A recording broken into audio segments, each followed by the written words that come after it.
We're glad to have today's session will feature Vanessa Lyon, Principal Consultant at Assess Consulting, Ben Thakkar, CEO of Vet Resources, who will guide us through the exciting possibilities and the compliance challenges AI brings to RTOs. Artificial intelligence is changing how RTOs approach governance, assessments, administration, learner support, and compliance. But while AI creates exciting opportunities, it also raises important questions about assessment integrity, responsible use, and privacy. At Vet Resources, we support RTOs with one of Australia's largest sets of audit-ready resources mapped to the RTO Standards 2025. Our services help RTOs strengthen their assessment systems with tools ranging from RPL kits, LLND kits, trainer and assessor guidance, and more. And don't miss out on our EOFY discount, up to 80% off on all resources, plus get 2 free units with any qualification purchase. This offer is valid until June 30th, 2026.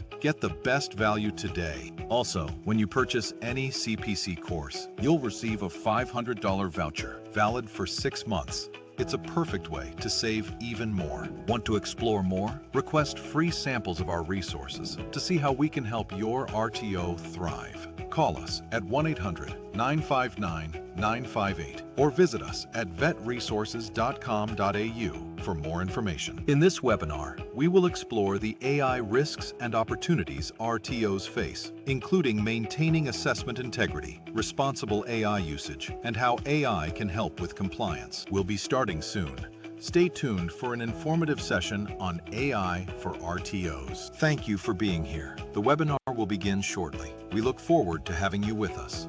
Welcome. Thank you for joining us for today's exciting webinar, AI for RTOs, Innovation or an Unseen Compliance Landmine. We're glad to have today's session will feature Vanessa Lyon, Principal Consultant at Assess Consulting, Ben Thakkar, CEO of Vet Resources, who will guide us through the exciting possibilities and the compliance challenges AI brings to RTOs. Artificial intelligence is changing how RTOs approach governance, assessments, administration, learner support, and compliance. But while AI creates exciting opportunities, it also raises important questions about assessment integrity, responsible use, and privacy. At Vet Resources, we support RTOs with one of Australia's largest sets of audit-ready resources mapped to the RTO Standards 2025. Our services help RTOs strengthen their assessment systems with tools ranging from RPL kits, LLND kits, trainer and assessor guidance, and more. And don't miss out on our EOFY discount,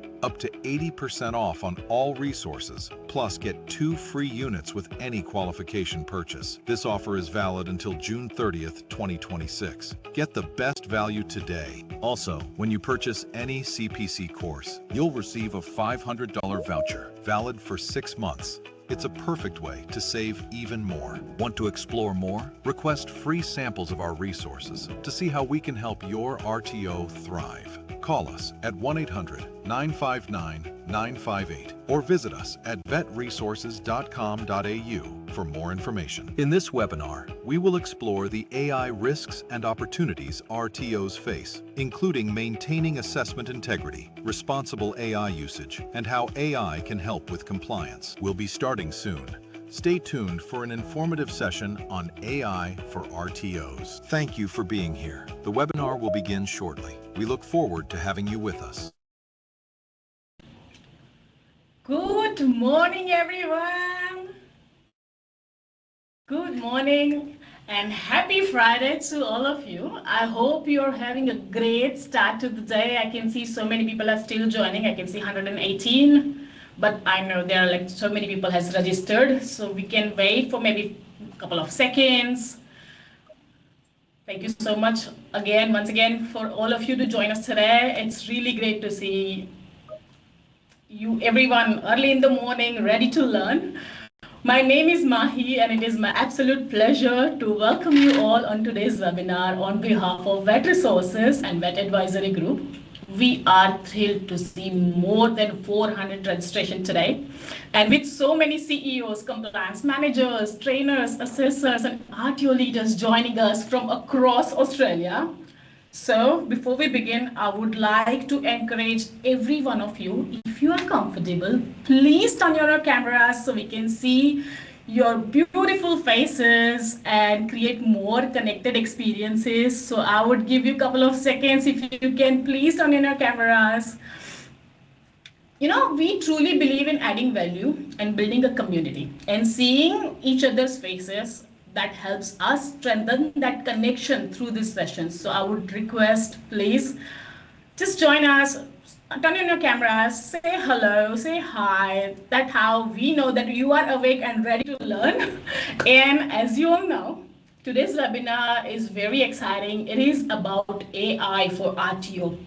Is it innovation or unseen compliance landmine?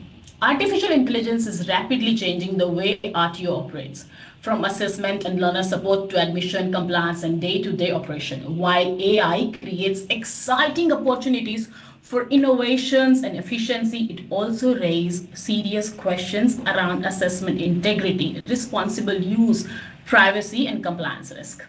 And today is all about understanding how RTO can use AI safely, strategically, responsibly, and while avoiding a hidden compliance risk that can come with it. And we are joined by today our two amazing experts in vet sector, Ben Thakkar, CEO of Vet Resources and Vet Advisory Group.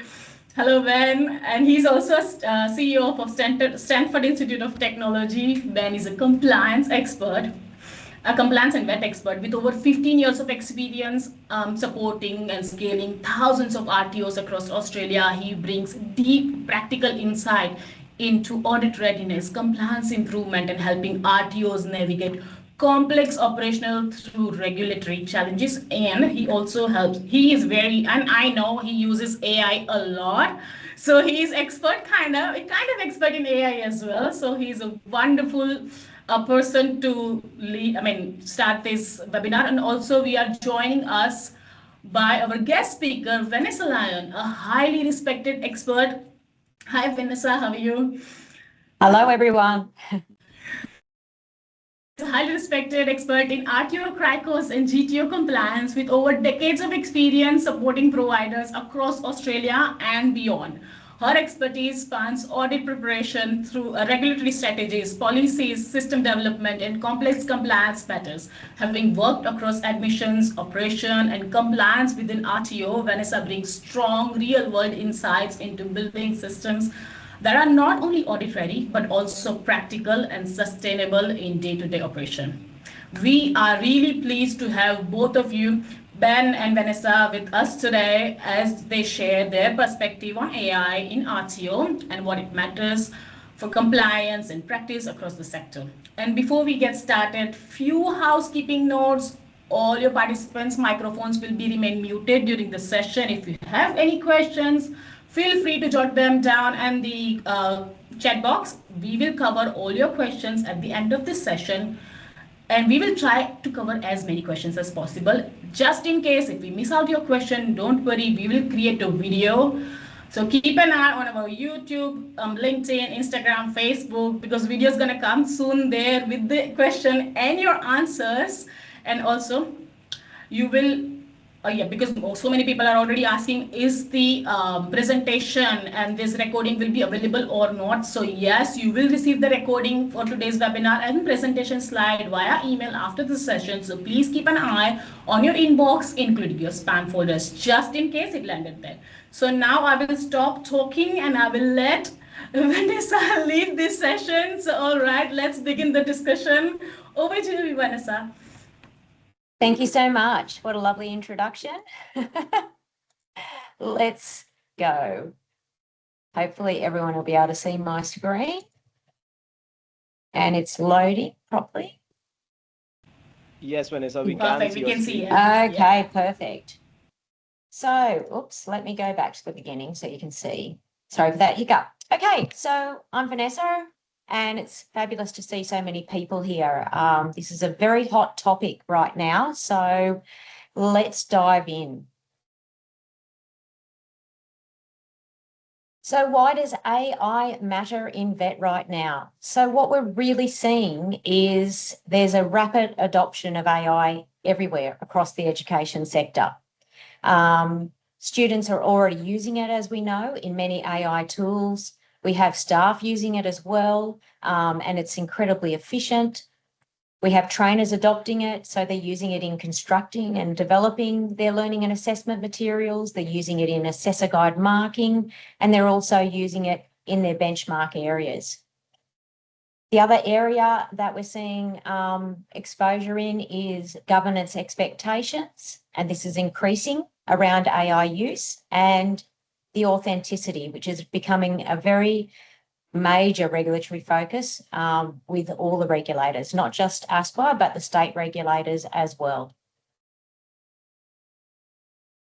So what's changed? So with the new 2025 standards, ASPA are now really increasing their focus on certain areas. So this is about authenticity. So this is, can you guarantee that your evidence that you're presenting is authentic? Is it genuine? Is it real? And how are you doing that? The next is governance accountability. So this is a focus that I've seen asked in audits regularly. Who was responsible for this output? Who actually oversaw this output? What kind of governance is happening here for your organisation? The next one being learner protection. So with AI, the focus there is around if the students were using AI to determine answers and that wasn't picked up and their information is coming from AI, but their level of knowledge is lower because they're relying on AI, what happens when they go out into the actual job and the actual skills area that they need to perform? Are they job ready? And this is around protecting the outcomes for the learner and safeguarding them because of their lack of awareness around the use of AI and what, you know, the impacts for them as well. Then there's assessment integrity. So that's being questioned and looked at very closely because the evolution of AI is so hard to keep up with that we're finding that assessments now are being really closely looked at as to can that hold up, basically, as far as us was concerned around the outcome. Self-assurance credibility. So how can you assure that this is credible evidence and that what you're presenting to ASPA is also credible?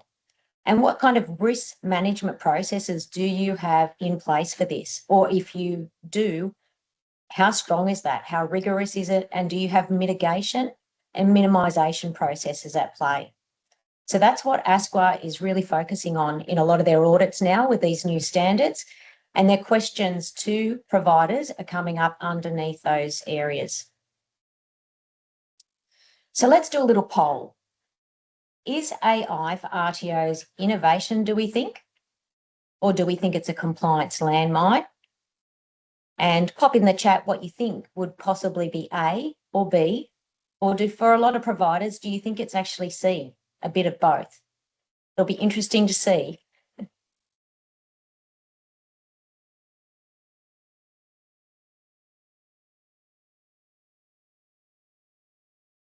Okay, so yes, it can be quite a mix. It can be a bit of a gamble. It's very exciting. It can definitely be really advantageous for time, for inspiration, for giving you some ideas. It's an incredible tool to use for brainstorming and helping you go in the right direction with things. But if you don't know what the risks are and you don't know what the implications could be, there definitely are going to be these underlying landmined non-compliances that may arise. So it's very fair to be sitting on the fence. All right, so what does governance look like with AI across an RTO? So there are really strong obligations now around governance with the new standards, and it extends across the whole organisation. So in the past, governance was more seen to be at a leadership level, viewed in the old standards and also in some approaches by regulators. Now I'm actually seeing that governance for AI is actually extending to all these areas in an organisation as a provider. And there are questions being asked in these areas to these particular departments and teams and people in audits. So leadership obviously is, your RTO managers, high managerial agents, directors on boards. That's a big one at the moment because they can be quite distanced. Obviously, your compliance team and who's making that up, your trainers and assessors, and as we just established, it starts with development of tools all the way through to benchmark outcomes. Marketing. So this one's a big one that actually tends to be a little bit of a loophole. You've got to look at the governance in marketing because the first thing that you're putting out, if it's actually incorrect and done by AI and not checked, you therefore have lots of non-compliances there happening straight up with all your stakeholders viewing your information around informing. Administration. So they want to see controls are in place for administration. So because there are responses going to students that might be automated in emails now through AI. And yes, that's a fantastic tool if you've got large numbers, but they actually want to see that there is a verified human process around analysing that with the wording and what's being sent out. Learner support. We'll get to some stories on this later on. But definitely around learner support and how that's actually, because this is a very personal area still, resource development, as we've mentioned, and data management. So the biggest emerging governance risk areas tend to be the AI-generated compliance evidence. So whether that's evidence you're presenting to the regulator, if you're in a re-registration, a registration or an audit position, or even AI-generated evidence that you're producing now for your operational and continuous improvement information moving forward.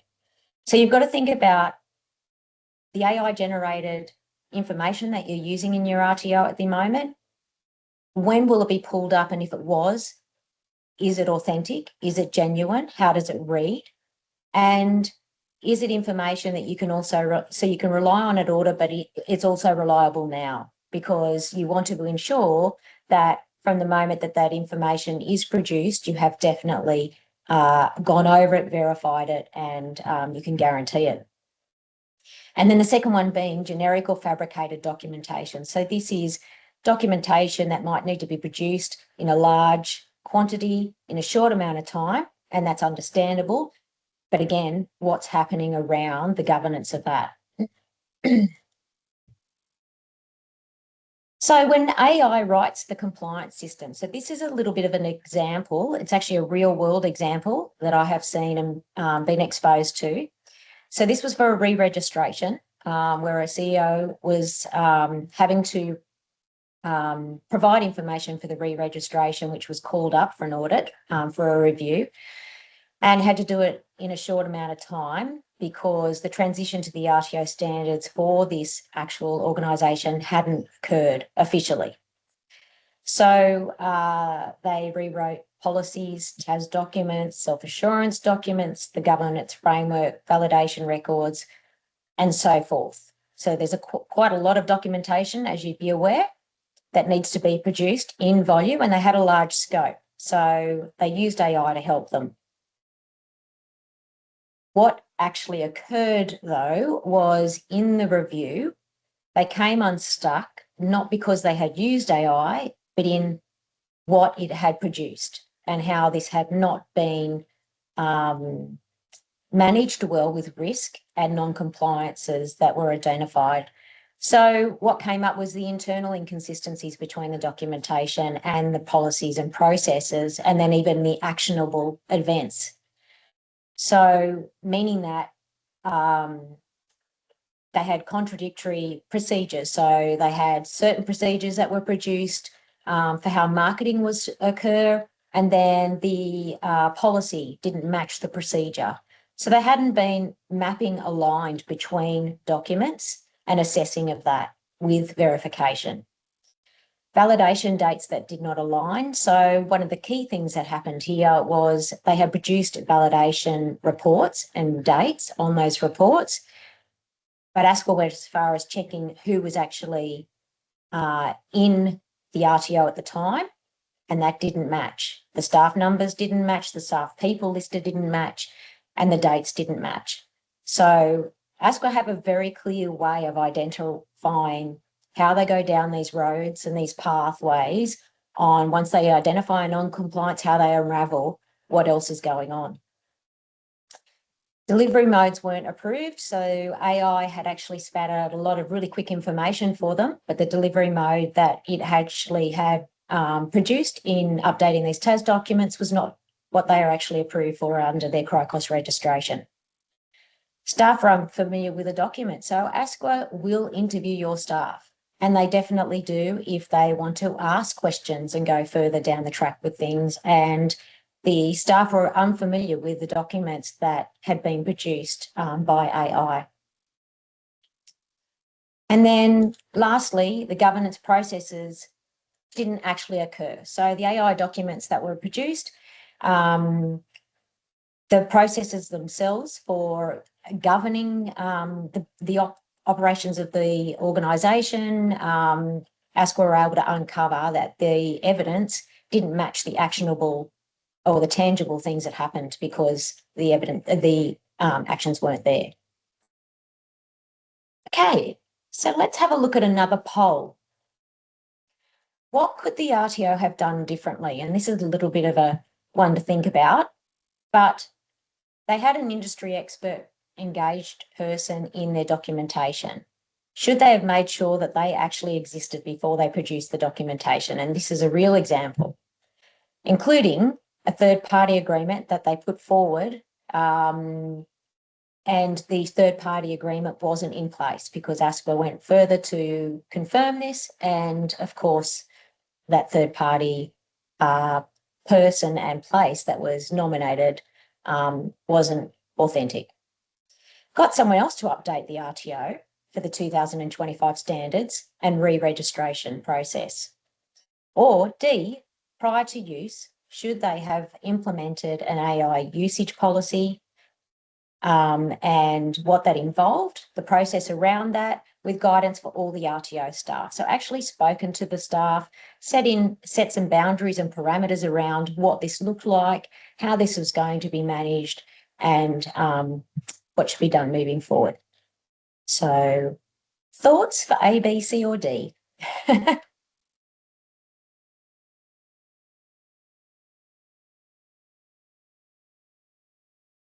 Thank you, everyone. So yes, definitely D. So the real failure was not AI.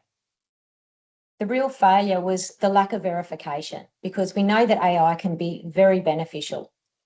It was the failure of self-assurance systems. So they were putting forth information that they had not self-assured that actually occurred. There wasn't any governance oversight. So there was no one actually being responsible or accountable for this information that they were putting forward. They fabricated the compliance activities, so that's a definite no-no, and non-authentic evidence. So this is how they came unstuck.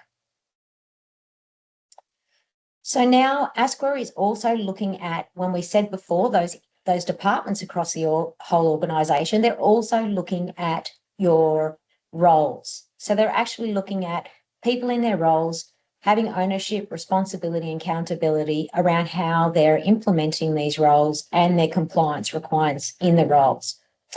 So for compliance managers, this is around AI-generated rectification evidence.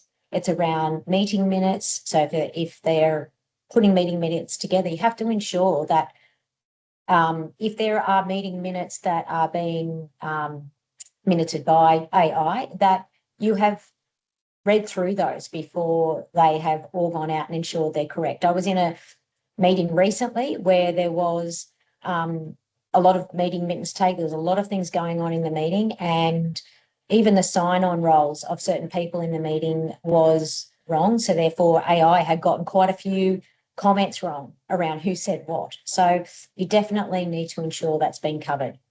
And then false validation records. In the marketing teams, you need to be really looking at misleading claims, incorrect funding statements, non-compliant CRICOS advertising. So these are a couple of red flags that are coming up in each area, and there's quite a few others.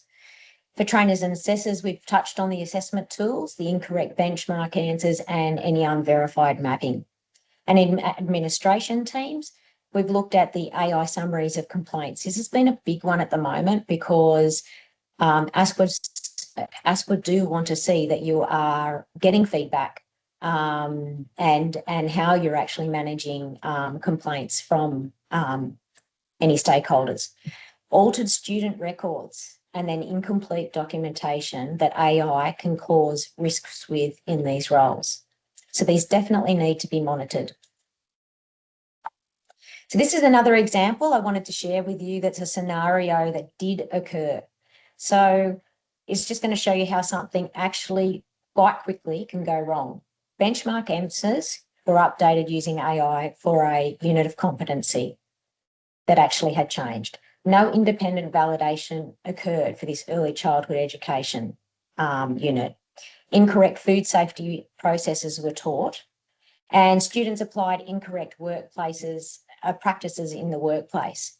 What happened then is that the workplace tried to contact the RTO to sort this out because they were very concerned and didn't want it to continue. The RTO kind of just dismissed it, and complaints were made to ASQA, which resulted in further investigations back at the RTO, and then a full audit of the situation and investigated unravelled in cancelled certificates.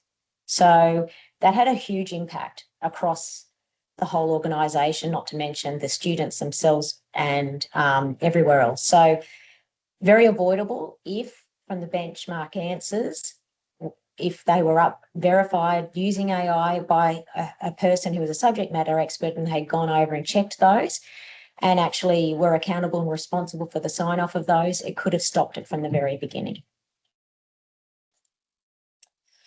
Something to take away today about the AI or use of AI is that the output that is from AI becomes an RTO decision once a human accepts it. So this is how the regulators view it, that if you copy answers out of AI and you directly use those as your factual, this is what we're doing, you have adopted that that actual practice or that information that you're actually putting out there.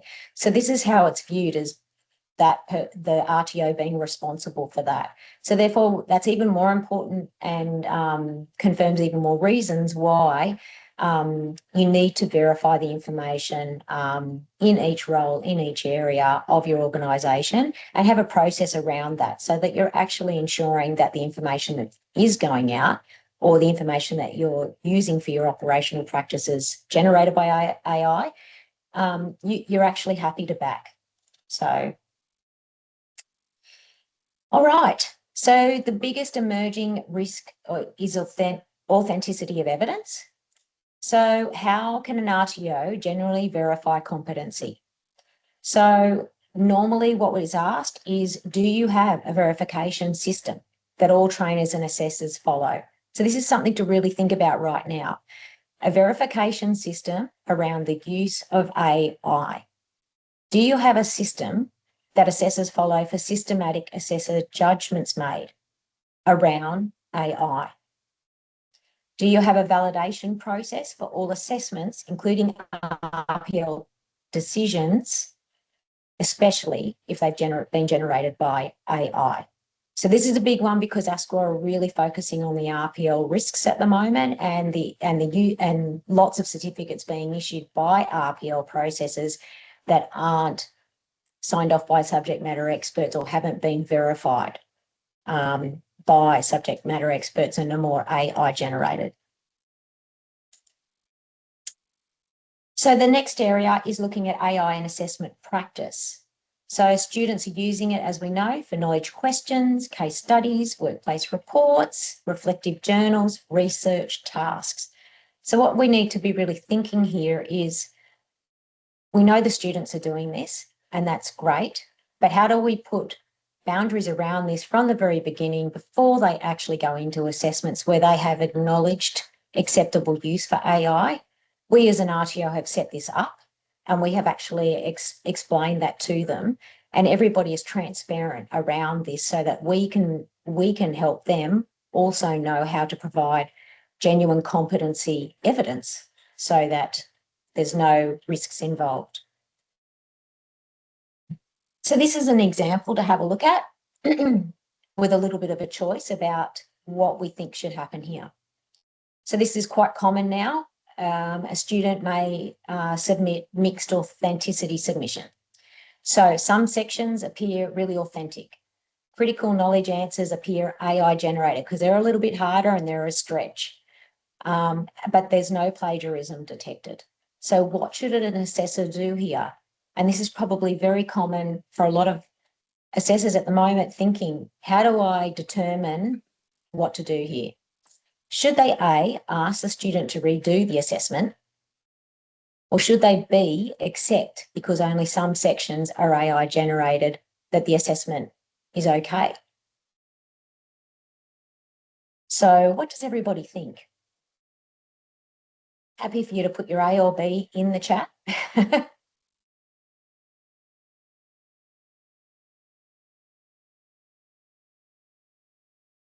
Okay, so what really is acceptable here is more I'll go back for a moment, is more what is your process?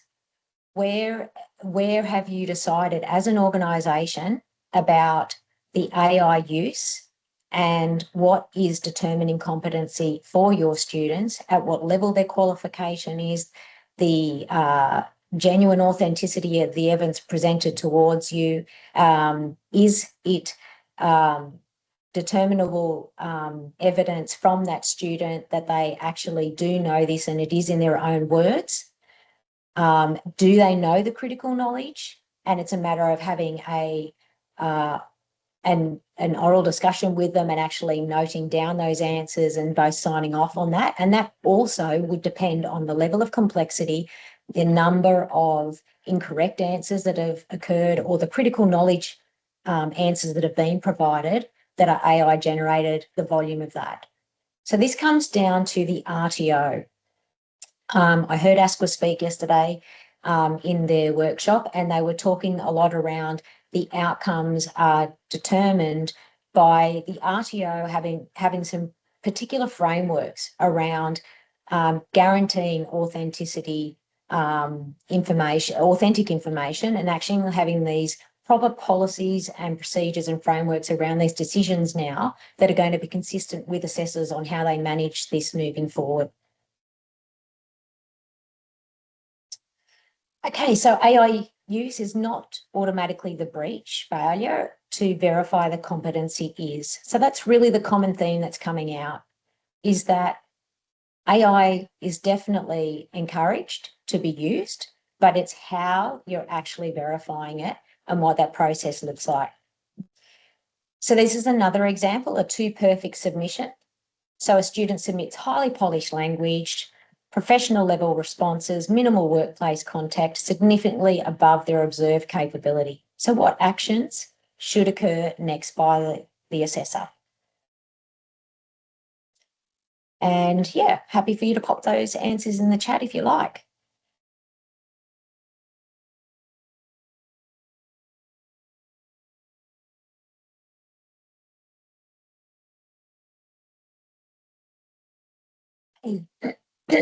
Thanks, everyone. So what we need to see here is that, back to what we were discussing a moment ago, is that you need to have a structure around this. The assessors need to be really clear how to handle the too perfect submission, and need to have some processes in place around what that may look like. What do we do about that? How do we actually, as an organisation, handle that?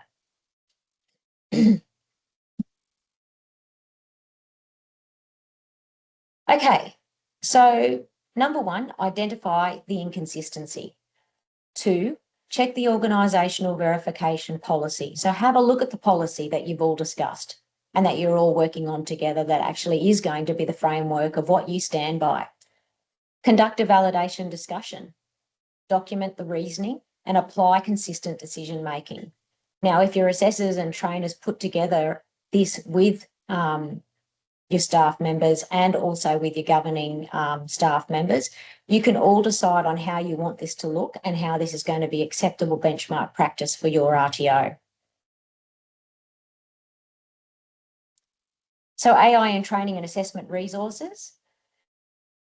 Now, how that's being picked up is that there is incorrect industry advice being given, misinterpreted compliance references. So this is quite common. Lots of produced resources in bulk can be quoting older references and older legislations and things like that. Broken mapping that doesn't even match the names of the documents you currently have.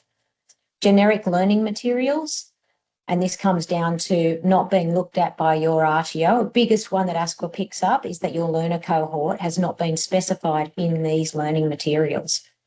Invalid benchmark answers, which we've discussed, and non-contextualised assessments. So again, they can pick a mile away an AI-generated assessment that hasn't been contextualised. And there's definitely other risks that I'm sure you've all come across. So what we know is that AI can definitely generate content quickly. It's very innovative and fantastic to use. It cannot verify industry correctness all the time or 100% or at some stages when it's quite complex accurately. So that's where the risks lie with the compliance landmine. So what does this mean for an RTO in an RTO complex? If you have accepted, recorded, relied upon and reported unverified information in how you operate on a day-to-day, which builds up, and then if you have to provide that to ASQA for submission or when it's called up for review, without properly checking the AI output information is accurate, authentic and current, this is where your biggest risks lie. So these are the things that you really need to rely on. Is it accurate? Is it authentic? Is it current? That's a big one. You are definitely responsible as an RTO for verifying AI output before using it in your decision making, your record keeping and your reporting. So one of the risks that is coming up and is becoming an emerging thing is that staff might be untrained in AI. It came in so quick, everybody's scrambling to use it. We don't know who's using it to the depth of what people are using it in the RTO. That could be at very many different levels. It could also be very many different types of areas that people are using it for and in. So staff using AI without guidance creates inconsistent practice. It also creates an over-reliance sometimes on AI output, depending on the person in the role that they're in and what they're being asked to do. It also creates a lack of understanding with AI limitations for sometimes with staff. And if there's no organisational policy, process and set guidance by the RTO, this definitely creates the risks. So 100% everyone should be set on the same pathway with how AI is going to be used in your organisation. So data privacy and confidentiality, this is definitely something that comes up very often now. So examples are student complaints entered into AI tools. You've got to be so careful with that one. Learner records uploaded externally. These are things that have been exposed by ASQA. Disciplinary matters summarised by AI with AI responses to disciplinary matters submitted to ASQA. Sensitive data copied into public platforms. So these are areas you probably really need to think about in your RTOs at the moment. Can you guarantee that none of this has happened in your RTO? Something to think about. Marketing and student recruitment. So potential risks that come up from this area is misleading graduate outcomes. So definitely in flyers and websites and things like that. And it could be just AI generated information to quickly update something in a new course, but it hasn't been checked. Incorrect funding claims. This happens a lot. Non-compliant CRICOS marketing, which I touched on before, and this can be something as simple as your course may be 50 weeks, you haven't specified the holiday weeks, and the duration of a course to an international student might be completely different to what it actually is, and that becomes highly non-compliant in how it's being presented. And it also then affects many other documents. False employment promises and generic student information. So self-assurance must be real, not generic, not just AI generated. It definitely has to have that human verification part in the process. So what ASP was really looking for is authenticity, integrity, accountability. Who's responsible for governing this part of AI usage in your RTO?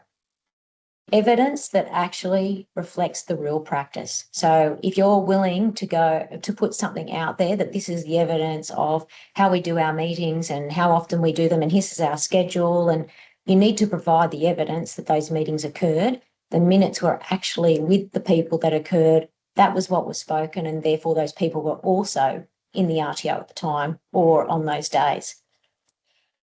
Genuine governance systems, so definitely what I'm talking about, set frameworks and processes and policies of this is what we do, this is how we govern this, and real continuous improvement. So here's a reflection question for you. Think about this right now. Would your organisation currently know if AI-generated content has entered all these areas in your business? Assessment tools. Benchmark answers in assessments, and that's where things have had to be updated from an assessment validation or a unit change or some criteria change or comments back from a trainer. These need to be checked. Validation evidence, compliance documents, student records is a big one, and marketing material. So these are the areas that I would start with, having a look at what is your AI usage in these areas. What's the governance around these? Is there a control mechanism of what's suitable and what's not? So practical AI governance controls in your RTO. So these look like an AI use policy, which is giving staff guidance.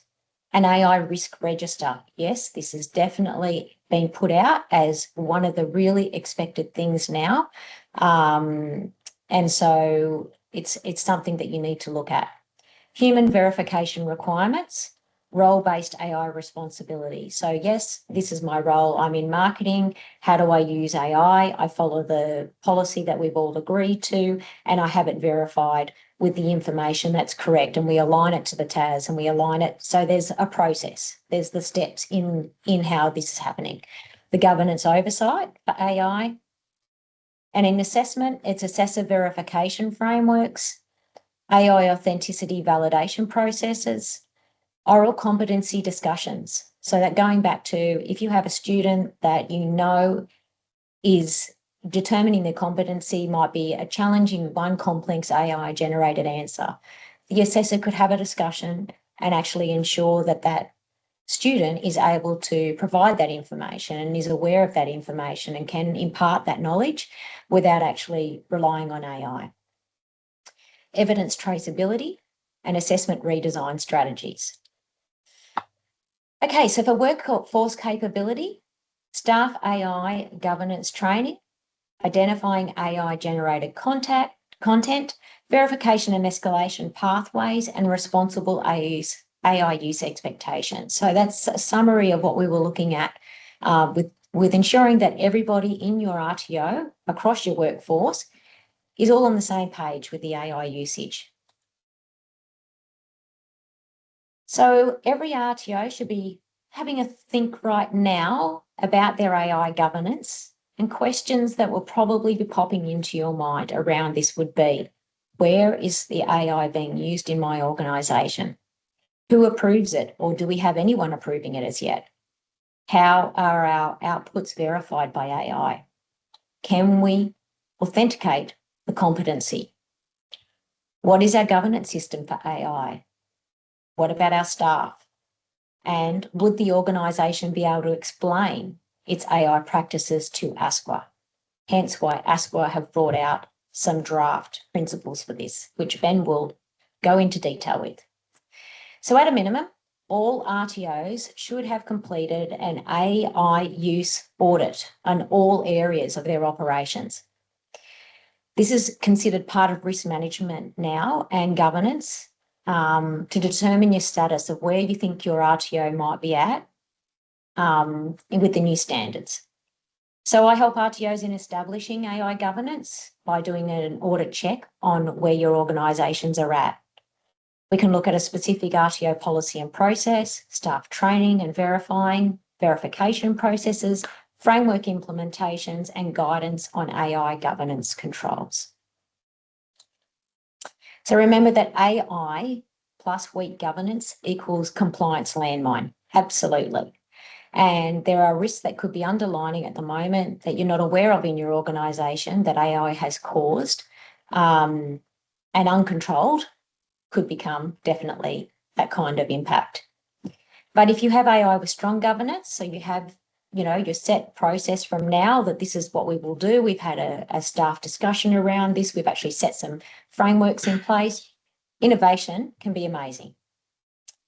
So AI governance is becoming a part of what strong governance looks like in modern RTOs because it can enhance your operation and your business. Absolutely. Feel free to reach out and discuss anything with me if you like from this webinar. These are my details below. And yes, it's been a pleasure, absolutely, talking this through with you. Thank you. Thank you. Thank you so much, Vanessa. That was really, we learned a lot so far. And now over to you, Ben.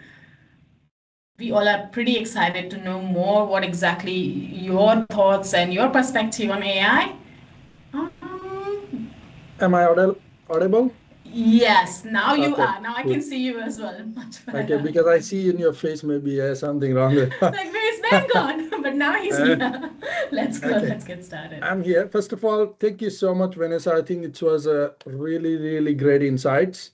There's so many things to discuss about it. And why we are passionate about this is that this is a kind of a change usually doesn't happen. So AI is the biggest change we've ever seen it. It's like a 2008 internet boom where we don't have a choice. We just need to improve. We just need to learn and we just need to step up. And if we don't do it, then it's going to create a lot of issues and problems because AI not going to stop. And that's what the Esquire sector is also recognized, that the value that AI creating, it cannot be undermined. But there should be a system and processes to make sure that whatever output we're getting from AI is actually make sense. Because all of you have used AI. Let's maybe just quickly say, how many actually try and identify, oh, that was an error? Because even all the tools at the bottom say AI can make mistakes. So even the people who have created those bots, they know that AI make mistakes. We also need to understand and don't blindly trust on AI. And that's what all the SQOS principles saying about it. So I think what I see, it's a great opportunity for all of us because it improves our productivity, but it also create a lot of problem if it's not been handled properly. And in a way, it can give a compliance issues. And sometimes if it's a misuse of AI, can also lose a job or any of those things, because then you compromise the privacy and all other areas.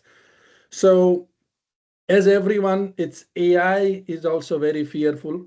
We all also be scared what's going to happen to our jobs and businesses as well. And we are also in the same boat. Let's say we also do the resources and all this thing and business. I think about it. What the heck going to happen in next 3 years? No one knows what's going to happen. But that's everyone in their head. Like, what's going to happen to my job? What's going to happen as a consultant if all the information and things they get it from the AI? So those are the valid questions. And we all have it. What we seen is If I don't upgrade myself with AI, then there will be a loss, because then I don't know how to use AI. So then I could be replaced by someone who knows the AI, because it improves the productivity. Because let's say if Vanessa has 20 years of experience with that, it doesn't just go away, but with the AI, it speed up the productivity. Because then Vanessa can say, oh, yes, this makes sense. This is wrong. This is not right. I want you to modify this way, and so on and on. The same way is if you are a trainer and assessor, it improves your speed. And the people who knows those AI will take up the job or a growth in the future. So like I said, we all need to learn from it. We don't have a choice. Even if we don't like it, we just need to do it. And it's a good thing that we all learn together like this. So we all feel like we are as a part of community, and Vanessa and other people like sharing their knowledge and skills. So we all learn together. So without the further ado, let me share my screen. Okay, let me check. Hopefully, let's see. Is it okay? You able to see that? Okay, perfect. Okay, let's go to next slide straight away, because just do a bit of intro. So agenda for me today is what matters. I'm going to give you some number about AI and EI related matter and how it's affected the RTO. Because everything, when we have some tangible information, is always good. 5 draft principles, do's and don'ts. So ESQA's 5 draft principles. So a month ago, ESQA did the webinar. They had those different 5 principles. And yesterday, there was another webinar, which I missed due to the audit. And I find out they have changed some of the information. So suddenly in the morning, I had to change some of the slide. So just want to make sure that I give everyone the updated information. So that we will go through that, what can we do, what we can't do, and so on. Academic integrity process. This is the major area for me in this session, because even if you take one thing, I want you to take this part, because this is the most important from ESQA's point of view as well. We will do some live activities to see just a bit more interactivity. A new update in vet sector about CRICOS pause, with maybe I'll just quickly discuss about it. So I'll give you some news and information as well, and then we will recap. And out of this, another thing that we will give you RTO compliance framework, where we discuss about what type of tools you can use, what you can't use, what are the framework that should be there, what information need to be given to the trainer, what are the acceptable use, what are the not acceptable use, and that framework will help you. So I see Parpit put a poll a little bit early. Well, let's go through it. So poll 1, in last 30 days, has anyone in your RTO pasted a real student info into AI? So let's see what information we get. Okay, so thank you. I think I got 40 response so far. 56, great, thank you guys. We got 260 people. Maybe I consider 30-40 bots, so at least 220 people. 71, 69 people say no. 25 people say do not know, and approximately 8% say yes. So it's good that you know that no, because it's breached the privacy principles and across all this area. The people who don't know, usually that also goes toward the yes, but just double check that part. So let's go to some statistic quickly. Why this number matter? A maximum fine of 50 million according to the Privacy Act penalty. And when I see this number, bloody hell, I said, let me double check, is it right or wrong? Because it's also, it doesn't that there's 3x of benefit or 30% adjusted turnover for serious or repeated breach. And I got this information from government website just to make sure. I want to give the source to the people. Even I was shocked about that. So that doesn't mean it's going to happen to ARTO, but we should aware of it if the major breaches happen. it can create a financial losses as well. 1,130 notifiable data breaches in Australia in 2024. And it's year on year increasing by 25%. Because of the AI has a lot of power, and it's the same thing like a gun. Some people use it for protecting the country, and some people use it to kill other people. It's the same way as AI. If it's been used properly, it could be diagnosed the problem, helpful the cancer and all other things. But if it's not been handled correctly, it can do a lot of data breaches, take all your password details and bank and get all the amount and all those things. So this is growing.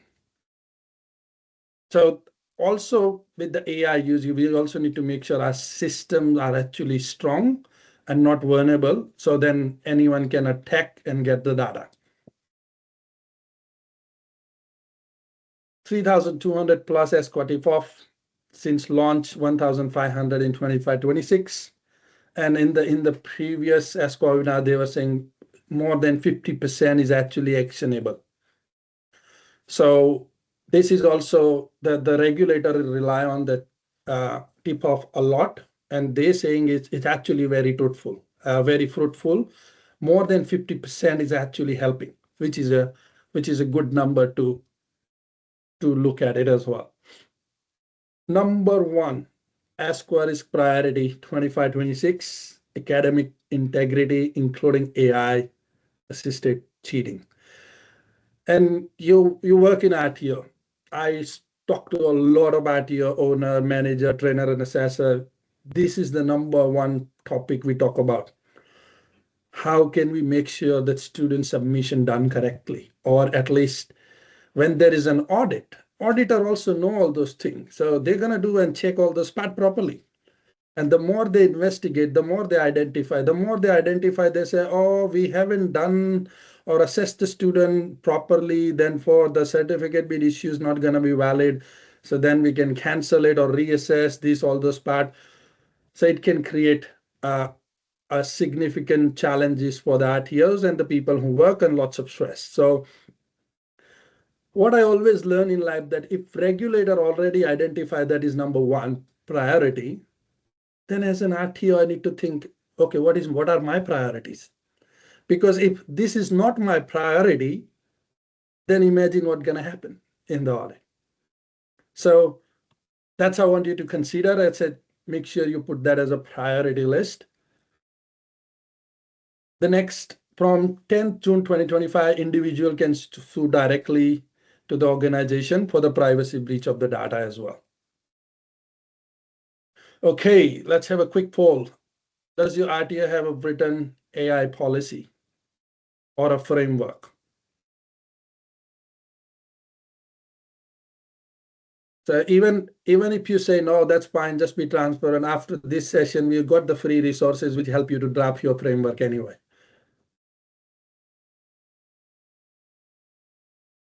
So I got 50, 61, 71 responses. Great. 72.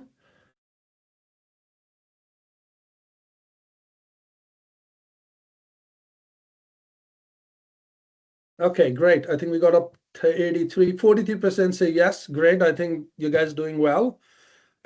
Just see from after this session, there could be an opportunity to improve the framework, because always a continuous improvement. People who have not, you have a good start from today. So could be a weekend job or first thing in the Monday morning. Okay, let me tackle this part. In draft, again, it will be helpful to add on more information around that area. So I think, thank you so much for all the 92 people who responded. Great. Okay, AI draft principles.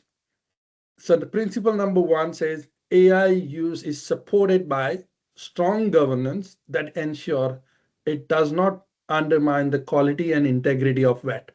And as Vanessa said, the governance with AI is an opportunity. And that's what ESCO is saying, the same thing. And it's aligning with the quality area 4 and the compliance requirement. What it means is governance must come first. AI must use protect quality and integrity of VET. We can't just use of AI and we're just not following the training package requirement. We're not checking the student work that been done, or do they have a knowledge or skill. Then the whatever qualification that gets has no value because they actually haven't learned anything. It just everything comes from AI. Organization control must be clear and reliable because your governance need to be clear. What is valid use, what is not valid use, what could be okay to use even within the same tool, what are the function you can use, what are the function you cannot use. AI enabled practice must be remain compliant. So what can you do? Get your AI policy, put AI into the risk register, as Vanessa said. And in the framework that we're giving, we also giving you some example of AI risk register as well. So that could be a good start and you can add on top of it. Assign an AI owner or responsible person within the organization who may be a tech savvy or so. They can actually check and look at it. Set approval rule for AI tool. Okay, how we're going to approve, maybe that could be discussed in the management meeting. Based on that, we will communicate and so on and on. Again, it's all come to the governance. Validate AI assisted assessment practice, which I'll discuss in more in detail. Okay, do not use AI without governance. Do not allow uncontrolled AI used by the staff. Do not rely on AI output without checking.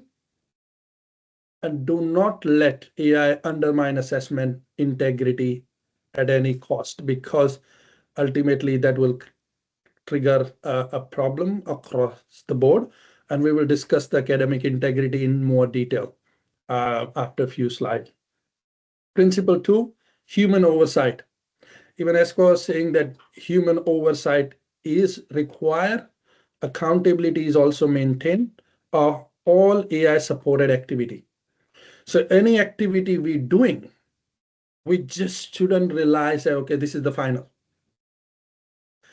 We can use it to get the work done faster, but at the end, the human need to make the judgment. That is it the right or wrong, because AI make mistakes. And how many people in this session, we have 258 people, how many people actually identify when you put something in any tool or AI, they give sometime or most of the time not accurate information. Just want to say yes or no, so you get the idea. So we all get. So how many people? Okay, so we're getting yes. I think you say sometimes it's getting better, sometimes. But what I'm saying that it's considered that your AI is a drunk intern who has all the knowledge of the world. But sometimes it gives you the wrong information. Even I sometimes type, they still give me RTOs 2015 as a current. So it gives the wrong information, and that's what we need to make sure that that's not everything is wrong, but that could be maybe 10% things are wrong, or 15% things are wrong, or maybe the terminology they use incorrect. And that's where the human came into effect and said, okay, this is not right. We need to modify this and we need to add and give the input to AI. So make sure you get the better output. Okay, and that is related, that is against the quality area 1.4, quality area 3 and 4. Again, if ASCO identify that there is no human oversight for certain activity, that can go against non-compliant. So that's what you need to make sure that whatever processes are you using, make sure you put the human oversight there.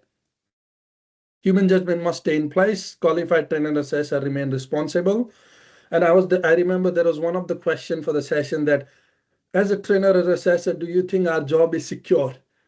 What I see currently in VET, because VET is not only theory, the VET has a lot more practical observation and all those things.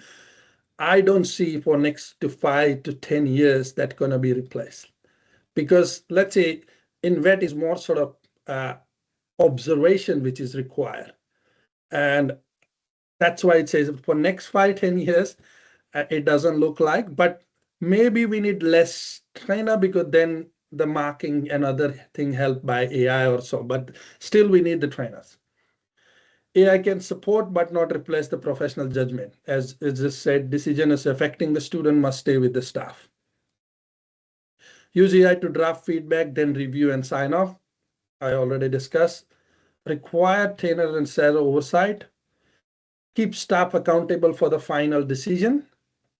And use verbal question or observation to confirm the evidence where things are not, doesn't make sense or too good to be true, as Vanessa said. Do not let AI make assessment decision completely. Do not auto-mark competent or not competent with AI only. Do not replace trainer, assessor, or support staff with AI. And do not remove human review from the student decision. So that's principle 2.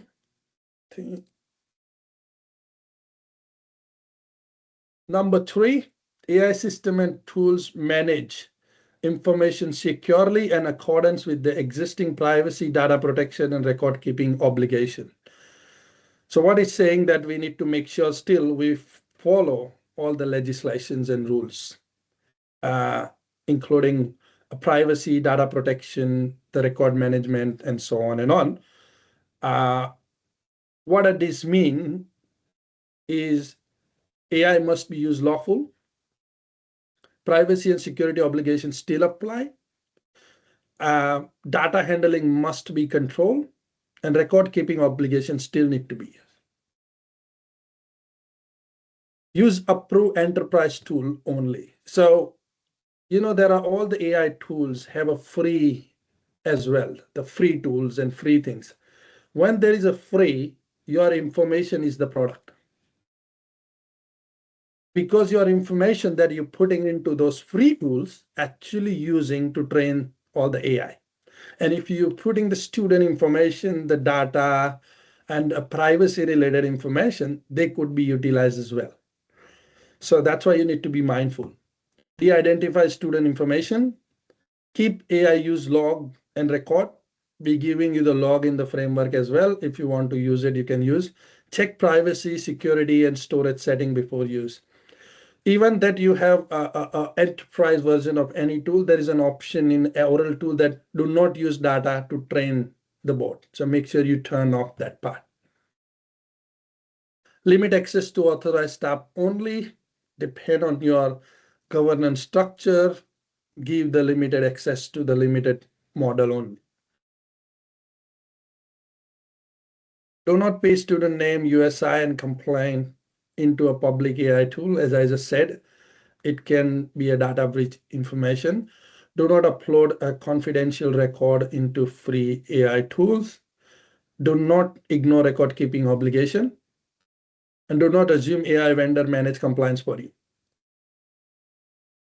So the AI vendor, it's ultimately it's RTO responsibility to manage the compliance. In the audit or every year, they say, okay, what are your system and processes to make sure that you're meeting privacy, record, and all those things? How did you make sure that part? Okay, let's move forward. Principle 4, AI use support and enhance student equity, inclusion, accessibility, and well-being. Quality area 2. So whatever the AI use we have, it should support and even make it better in terms of student support side. And I'll give you some example how it can helpful to become better. AI should support equitable access. AI should improve inclusivity and accessibility. Student well-being must remain a focus, as the quality area says. Diverse background, ability, and digital literacy level must be considered. What are the use AI for caption, plain English, and accessibility support? It can be utilized to dim down if the learner cohort has a literacy, or some student has a literacy, or any area that could be AI could be utilized. Use AI to support translation without human checking. So translation with human checking would work. Sorry, I said without. No, it's with. Provide extra support pathway for the student with different needs. So if I am a trainer, if student needs some more learning or assisted learning or area, where I can get the use of AI and can see and also help them to even get better or more learning in that area. Keep human option available wherever it's needed. Do not use one approach for every student. Do not rely on only an AI tool for well-being and support decision. Do not disadvantage students with low digital literacy. Do not use AI in a way that create exclusion or biases. So let's give you a practical example. I am running an RTO who have 9 to 5 staff available for support. With the use of AI, now I can say that after our support, we can also be provide. So I can create a bot, integrate with my system, and give only a specific direction that this type of things or thing can be answered. So after 5, if I'm a student, I need support, I can go online and type my questions and get some idea and information of the support. If I need a well-being support, there's a 24/7 line to this, maybe call to this area, and all those part can be utilized after our support. It could be good for the well-being, because then if the staff is not there, rather than getting support the next day, you have a system in place to help the people. If any case that bot was not able to give the answer, then it can said, okay, complete this form, the notification goes to the support team, first thing in the morning they call. So that could be responsible use, which help and support the student even better. So that's what we need to sit down as a team in the RTO, said, okay, there could be a lot of good use of AI as well, how we can just integrate and make even better. Okay, let's go to the next one.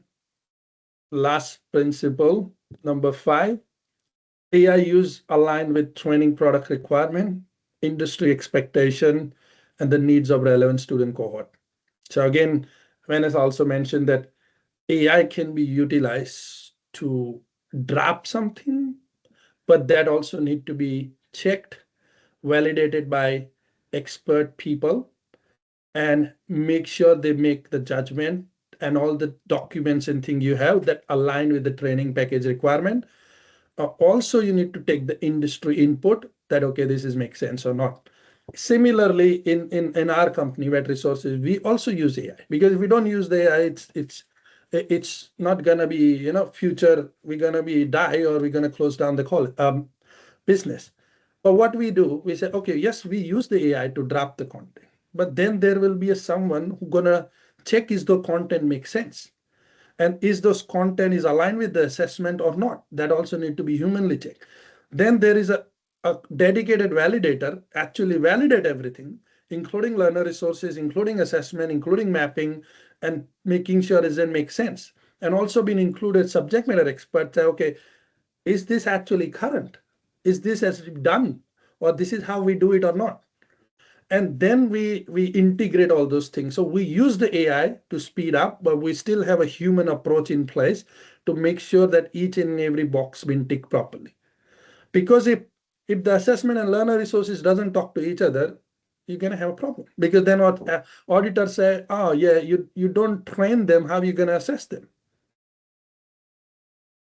And sometimes they create a practical task which doesn't even make sense, because AI still doesn't understand the complicated language of training package requirements sometimes. So that's why those human check needs to be there. If you're doing your own content or any of those things, make sure you check those things properly. What it means, AI must use fit for the training product. AI must reflect the industry expectation. AI must suit the student cohort need. AI should strengthen the quality and integrity and relevance. Check AI-assisted material against the training product, validate the industry input, as I just said, adjust AI use for learner cohort.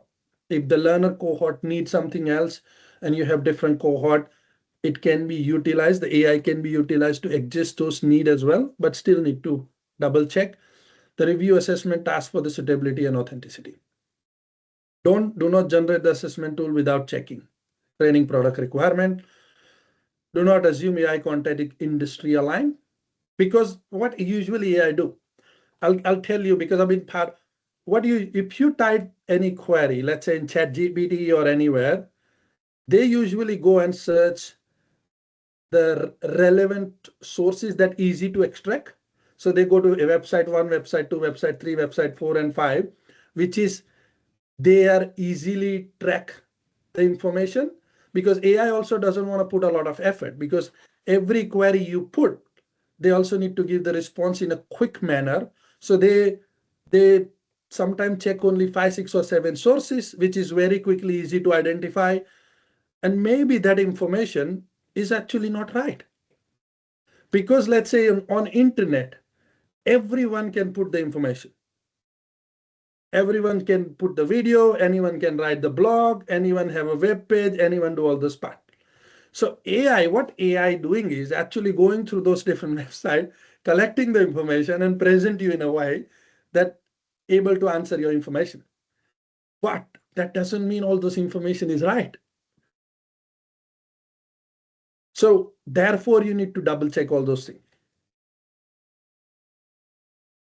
Okay, so these are the still draft principle based on yesterday's session. It might be some changes. We'll keep you posted if there any changes happen, and send you update about it. Okay, so this is an important part to consider. I'll give you a bit of story around it. So I was having a meeting with the trainers, RTO manager, and all this part. We discussed about, okay, tell me about your assessment integrity process. Also, they were saying it to me, oh, we use Grammarly. We check some of the question there and see if there any plagiarism identified. We talk to the student, And I asked them a question that, okay, so do you have evidence of that? So we don't keep evidence. So how do you prove that you have done it? That's number one. Second question I asked them, that how do you make judgment that this percentage of 10%, 20%, 20%, 15% is acceptable? Where is mentioned in your framework or in the policy? And when we read the policy was saying completely different. So what we discussed there, that, okay, make sure you have a meeting with your trainer first. Every unit is different. Some unit has more theory-based content. Some unit has more, let's say, mathematical stuff as well. So your plagiarism percentage or copy from one student to another, the collision percentage could be different.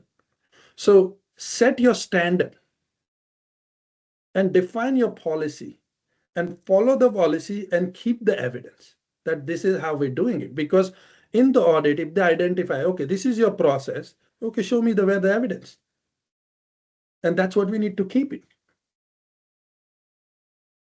Okay, so let's have a quick 5-step system and process in place. Again, also Vanessa said that RTO has the policy, but it doesn't align all the time. It says different thing here, different thing there. So document AI integrity step in your academic integrity policy or any assessment policy. Name AI misuse, including any humanizer or paraphraser tool that can be used, which also, because students are more smarter than us as well, they also know which tool to use, which one to make you humanize, and so on and on. Approved by CEO, review in the management meeting. Then step 2 is AI detection software. Choose your tool. You use Turnitin, Copyleaks, GPT-0, Grammarly. What software are you going to use to check is the student weight? And like I said, no software is 100% perfect. In one tool, you put it, maybe there's a 80%. In another tool, it might be say 60%. In the third tool, it might be 0%. And that's the reality. There's no 100% perfect tool. But at least we need to have a tool, at least do some basic detection. So this is we call a stage 1. You can use different option. Every week there's a new tool coming out. Run every written submission through it. if you go, make sure you check those things. Treat the score as a flag, not a verdict, because as I say, you can't completely trust that this is 100% going to be. Then step number 3, second point, direct observation during the task. As we discussed that, especially in the wet, we have some task which performance needs to be observed, which is a good thing. So make sure that oral or verbal question on the submission. So if you find out that, this 5-6 question doesn't make sense, there's a lot of AI, or even this, the way it's written doesn't reflect the student knowledge. Because if I'm doing certificate 3 and I'm writing like a PhD level, yeah, that should be a question mark. Classroom-based supervised exam can be done as well, if that could be, and that's why now RTO needs to think differently, especially when there was a complete online or complete theory. Said, okay, what we are going to do to make sure that the AI related plagiarism or AI related copy should not happen. Or a combination, whichever the unit demand. So you don't have to use one tool. You said, I have 7 or 10 different tools. I just use it based on what unit requirement I have. Step 4, set an acceptable AI threshold. As I discussed, decide and document in your meeting whether 10%, 20%, 0%, high risk unit, low risk unit, identify those. Every RTO is different, every unit is different. You need to set up that and put it in your processes. Threshold vary by unit, EQF level, assessment time. That's what you need to find out. Publish the threshold student and student handbook or somewhere where student also aware of it, and the trainer also aware of it. Again, the step 5, even if the detector say clean, double check with the verbal question when. A punctuation, grammar, structure are usually polished. Perfect comma, semicolon, citation. Vocabulary doesn't mean the prior submission and class participation. Answer is a hyper-specific and generic in a textbook tone. Document the judgment and authentication evidence in the student file. Because all those check as co-auditor also gonna do. When there is something very, very well written and all those things, they will say, this looks like something different here, odd, let me check. So if the auditor or whoever, they're checking this, those are the parameter. If we do it before, that way you have a better establishment. And even if that find out, and if you have a verbal check with it, you can always say that verbally check student added these 5 points and it makes sense. Okay. Why this matters? Number 1, ASCO as risk priority. Tip off 50% plus actionable. Fail assessment integrity is a fail audit. Because that's the number 1, because then the qualification being issued by organization is also being questioned. Because the student doesn't have the skills and knowledge for that particular qualification or the unit. Train your team. This is very, very important. Even if you are a compliance manager, CEO, RTO knows all those things, but if you don't train your team, then it's not going to work. It's not a one-person job. It's like a whole team approach. Discuss those 5 steps. And I'm not saying those are the only 5 steps. It's a starting point. You can review your way, modify it, and integrate it into your system. Run maybe 30 minutes PD session every 6 months with the staff. Okay, this is new thing, or maybe 3 months, or maybe monthly, depend on your courses, depend on your cohort, depend on your staff. Include in validation meeting. So when you're doing a validation, also check is there any AI plagiarism related problem here as well. Okay, let's have a quick activity. I talk too much. What I want you to type, I will put the statement. You just need to say, is it acceptable or not acceptable? So just put A means acceptable and N means not acceptable. So I don't want you to write the whole thing, just A and N. So that will give us idea that what's your understanding as well. So scenario, trainer pays the student full assessment and name into free GPT. Is it acceptable? Not acceptable? A or N? I want you to type in the chat. Perfect. I got lots of N. Okay, I'm happy. Okay, quality area 1 and 4. Okay, second one. Compliance manager use Copilot Enterprise to summarize the public 2025 standard. Acceptable or not?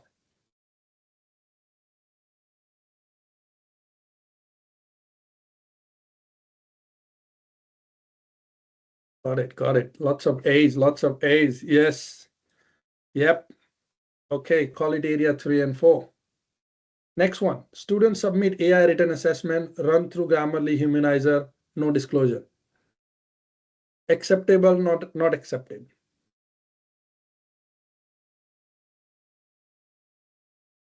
Great, I can see lots of N. Thank you so much, everyone who's putting the comments. Yeah, it's helping us to make it more interactive. Okay, so N, so not acceptable. Again, quality area 1. Assessor use AI to draft feedback, edit, and sign off. Acceptable or not?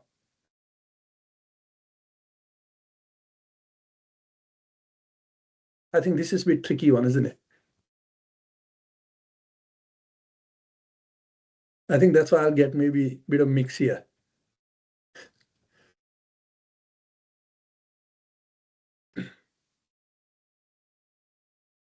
So maybe in a feedback, sign off means not the signing off all this thing. And maybe I would have make it more clear. Because of the sign off, it looks like not acceptable. So my apologies.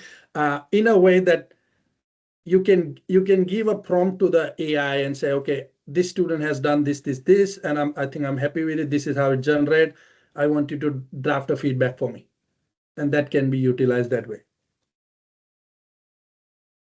RTO replace student support officer with the chatbot for welfare queries. Acceptable, not. Okay, got it. I'll be a little bit quick. Marketing builds asset 4 outline via AI, no industry validation. Okay, getting a lots of N. Yep, makes sense.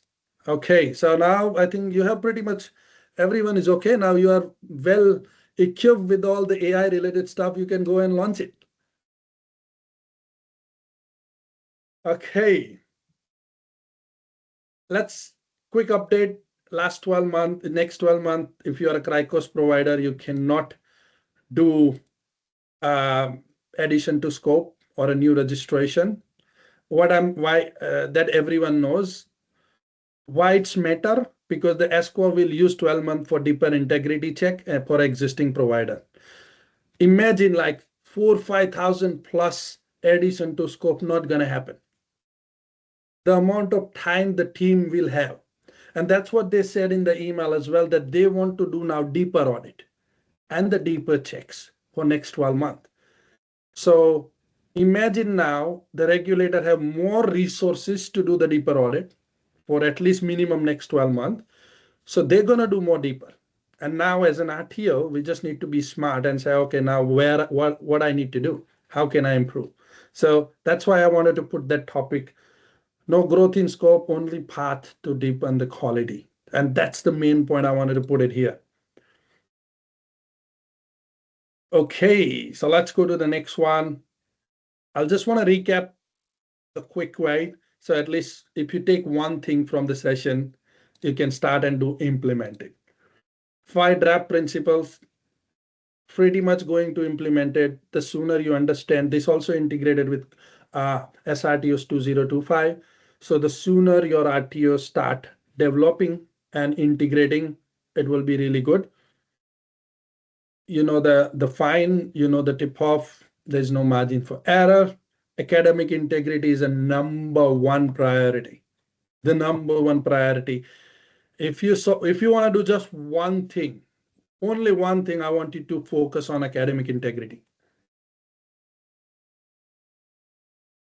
Make AI integrity as #1 priority this year. Plan your AI policy structure inside your RTO. Train your staff, monitor every submission, detection, second point check, threshold, trainer judgment. If assessment integrity fail, the audit will fail. Okay, so we're gonna, as I was talking to, we're gonna give you a free compliance pack that have all the information. We try to add value as much as we can to you. Again, consider as a starting point, not as a final point. I want you to read through it, go through it, modify according to your RTO needs, add more things, remove the things which doesn't make sense. But at least we give you some framework for the starting point. If you use this, it will at least save you a day or so. So that way you can start. There's no excuse not to start now. Okay, and thank you for your time. I hope I would able to add value to you. And thank you so much for your assistance. And thank you so much, Ben. And now it is our time to add as many questions as you want to in the chat box, so we can ask directly to both Vanessa and Ben. If you have any questions till then, so far we can go through the questions that we received when the registration came through. So we already received so many questions from you. If you have still time, after putting the thank yous there, maybe add your questions there as well. We can go through the question, but till then, as I say, we'll go through the question that we received when the registration was received. So people did put some questions there as well. So one of the questions that we received, maybe one of you can answer. It says, how can we confirm if AI has been used in the written assessment submission? I don't find any AI checkers very reliable. Well, I know you have already given some example, but maybe you can just recap it a little bit. Vanessa, you want to go? Or do you want me to answer it? Yes, no, that's fine. So assessment integrity specifically, you were focusing on? Yes. Yes. That's okay. The question says, yeah. Yeah, definitely. So assessment integrity, the real checks are looking at, I mean, there's some key giveaways, but the real checks are looking at directly copy and paste. You can just put it straight into AI and ask. You can actually look at the expected answers and look at the wording that's being used, and does that align with the nature of the student that you've been working with. The student, if you've been working with them for a qualification, you're going to know that student quite well and what level they're actually at. So that's really important as well. You can obviously use the AI tools to actually do the checks, as we've covered as well. You can also look at specific language and terminology in the assessment answers. That will be a dead giveaway as well, depending on the industry. So if you're a subject matter expert, which all you trainers and assessors would be, you most definitely can pick that up. Okay, great. So in a simple way, as I mentioned in the PPT, so there's lots of tools and the new tools coming up. It could be Grammarly, it could be Turnitin, it could be GPT-0. You can use different tools. That's not a problem. None of the tool is 100% reliable, and we have been tested pretty much everything.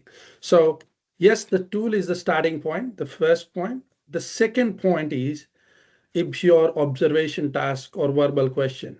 The third point is as a trainer check. We are human. When you see something as like a PhD level writing for certificate 3, we should ask question. Okay, this doesn't make sense. Maybe let me check with the student. So with the combination of human and those tools, we can tackle the AI integrity better way.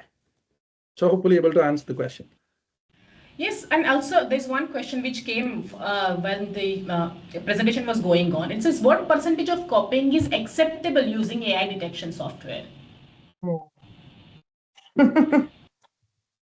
This is a very big question.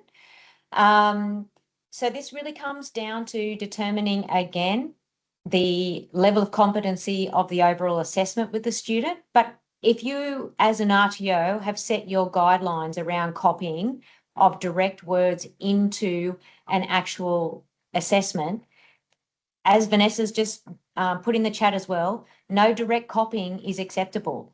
In the actual standards and also the previous standards, it needs to be authentic in their own words. Now, that is a declaration that students must abide by with their imparting of knowledge, because it's actually showing that not only do they know the knowledge, they can actually impart it. They can actually break it down and understand it and then repeat that. And that's what determining competency is actually about, because when they're on a job site, unless they've got their phone attached to them, they've got to be able to perform that skill without having AI, not in our brains yet, to be able to do it for us. So. Perfect. Thank you, Vanessa. And also, there's one more question, and maybe after that, I can ask, like, if somebody wanted to speak directly to Ben or Vanessa, we can unmute you, and we can, like, you can speak directly to them. So there is an opportunity. Please raise your hand. By the time we can go through, like, we can complete one more question. So one more question which came during the presentation as well. It says, how do we deal with the self-paced student who we do not see in the training room? You want to have a go, Ben? Oh, yeah, no problem. I think maybe I need to put the name or. I think I did answer something in the chat, but yes. Yeah. Go on. Yep. Mahi, Yes.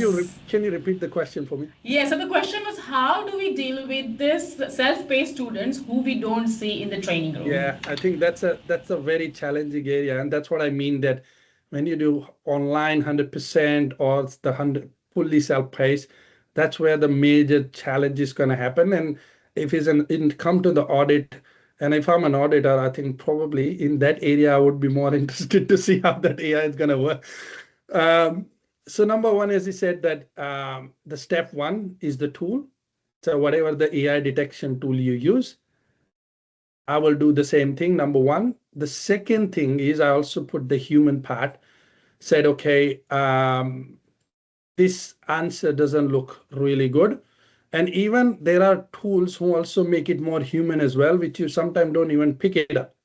So if I'm doing a self-paced, I will actually change the way I'm doing assessment. Maybe I'll try to put a bit more oral question as well.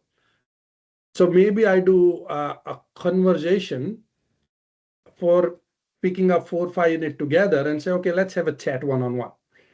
And then I'm asking some random questions, say, is the student has a knowledge and understanding of that? That if you put that into as an evidence, that could be utilized, that, okay, you have now put an effort to check those things, because no tool will give you 100% assurance that this is right, because every tool is good now. 10 days after, there's a new tool we introduce, which will expose the other tool. And the way it's a rapid growing of AI changes happen, it would be very hard. Second thing is that if they're doing a demonstration, if there any practical part of the self-assessment, are they recording a video? So those video could be utilized as or any sort of recording that or observation that you're doing, that could be utilized as well. Depending on the course, depending on the unit requirement, you need to make those judgments. Like I said, you need to have a different tools, 10 different types of way of doing it, and then you pick up, okay, for this unit, this will be more suitable. For this unit, this will be more suitable, and you make the changes accordingly. One more question just has came through, and maybe Ben, you can answer if you want. The question says, what level of disclosure should trainer provide when using AI to providing assessment feedback? Is there any policy need to set for the trainers and assessor as well? Okay, good. So I think it's not for the trainer, like I said, in the organization structure and organization framework and the policy. And there should be very clear how the trainer going to give feedback and how the feedback being reviewed by human before it goes to publish. If you have a clear structure there, it should be okay. One more thing I wanted to add, we also need to have an AI disclosure, like we have a private privacy policy on our website. So I have also put it in the framework for you as a starting point. So in a way, you saying that how you're using a responsible use of AI. So that disclosure is also help you to notify the students or prospective people. It will be very clear the way we're handling the AI.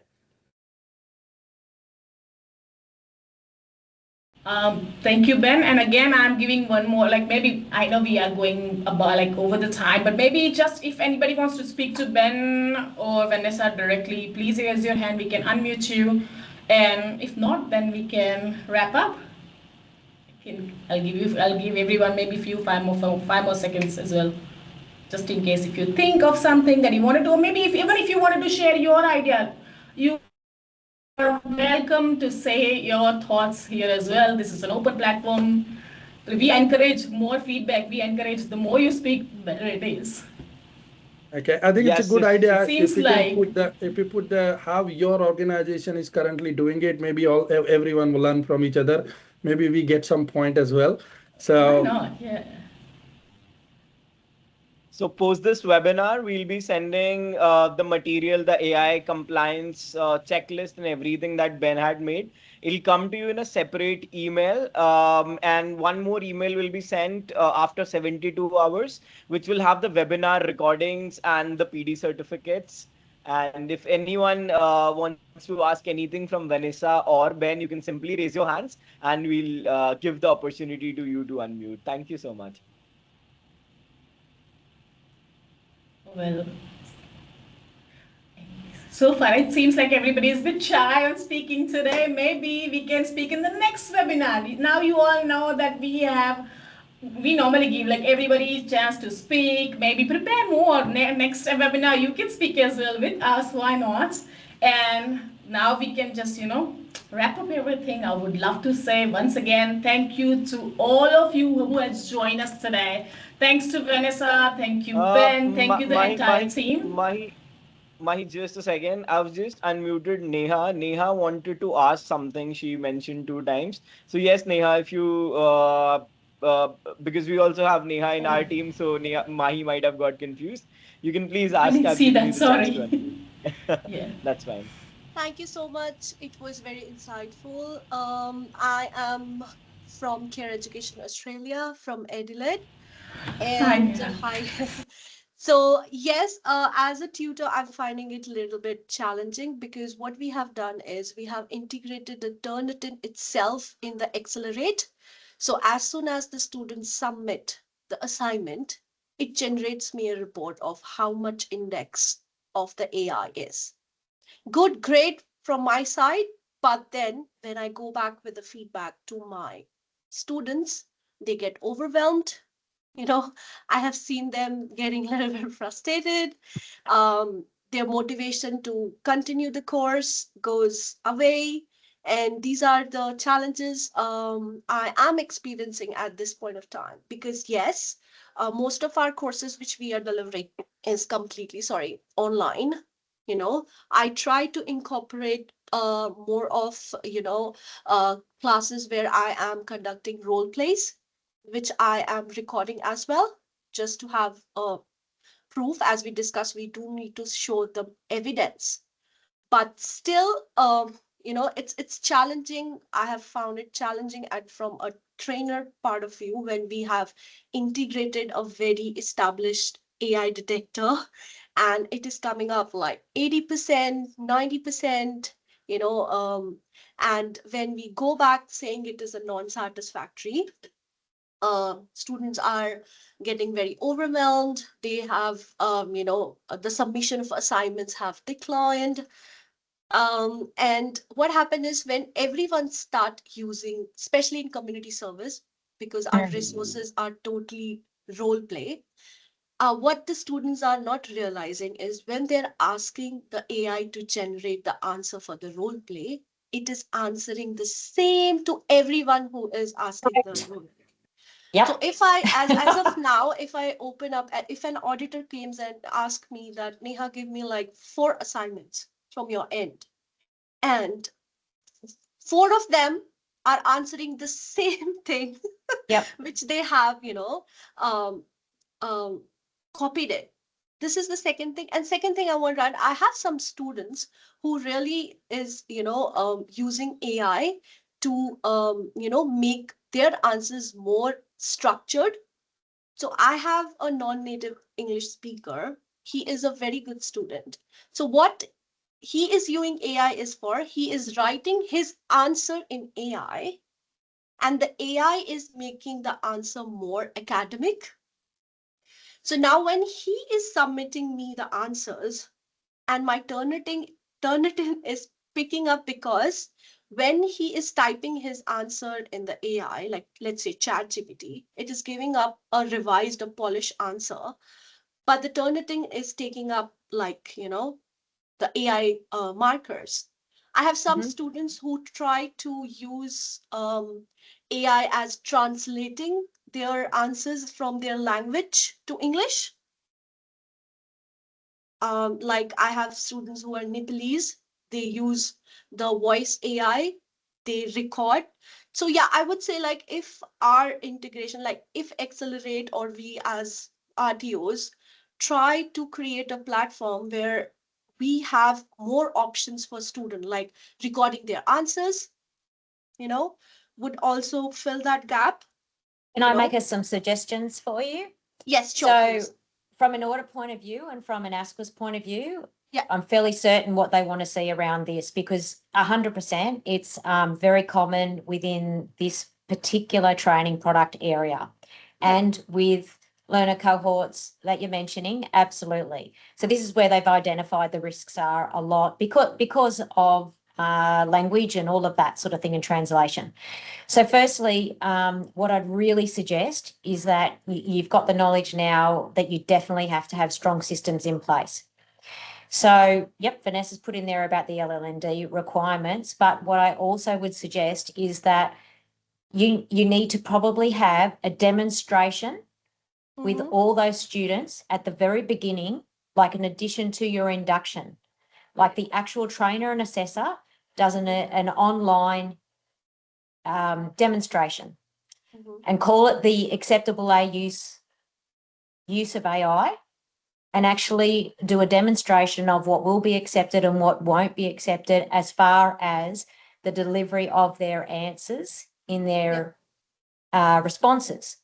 So that will actually help them, instead of coming back with an 80%, this is all AI generated information, because from the very beginning, they've also been informed with examples that this is how you've actually got to use AI to determine and show us that you understand, and it's not just straight copy and paste.